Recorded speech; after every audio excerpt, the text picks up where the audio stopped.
Haven't washed my hair in 4 days, but I mean I brushed it, so there's that.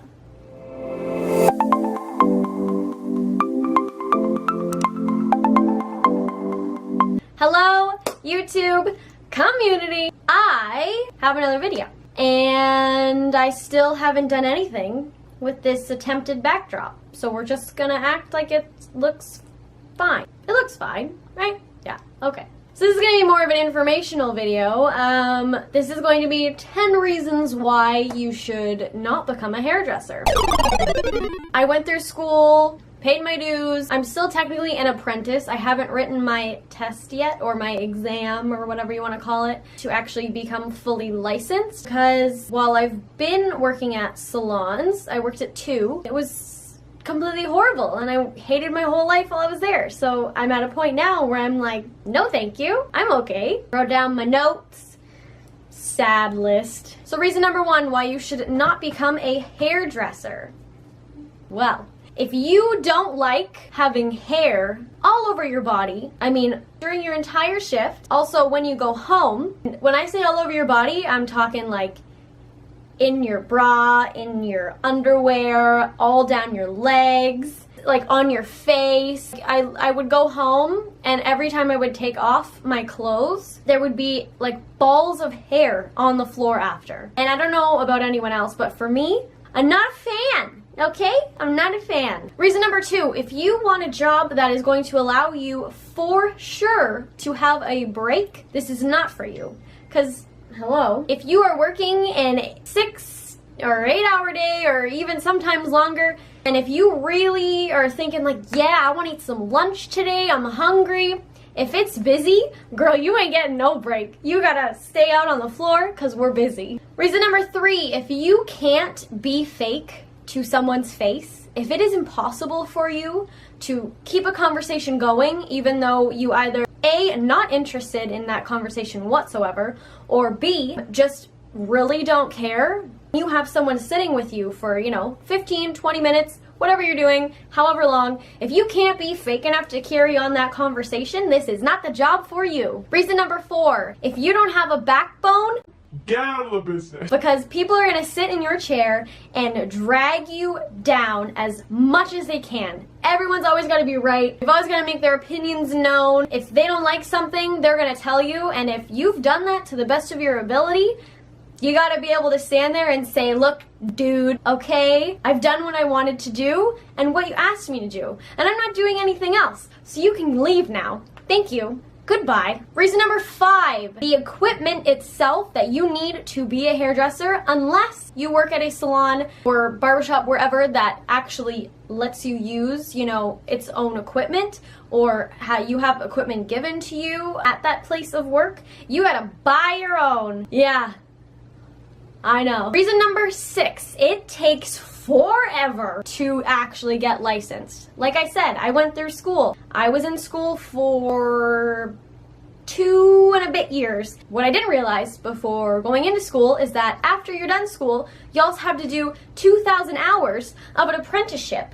Luckily, it is paid, so I mean, it's not the end of the world. You think that when you're done the schooling, that you're like, oh great, this is it, I'm good. No, you have to do 2,000 hours of an apprenticeship, and then you also have to write an exam that you have to pay for. I don't know what it's like in the States or anything, but here in Canada, where I live, schooling's $8 grand. Then you gotta leave and you gotta buy equipment. You also have to work your ass off to do 2,000 hours of an apprenticeship, and then you also have to pay for an exam to write it and be licensed. Reason number 7, in most cases, unless for some reason you are lucky enough to get put into some high-end salon, anywhere you go, you're gonna make minimum wage with guaranteed, not guaranteed, but in my experiences, no way to get a raise, or what's the word? Promotion. That doesn't even exist, so. Reason number 8, you have to perform these services on everyone. Yes, I said everyone. And that also includes the gross ones. The ones that when you put the hot water on the top of their head, the fumes from their disgusting hair just enter your nose, stream.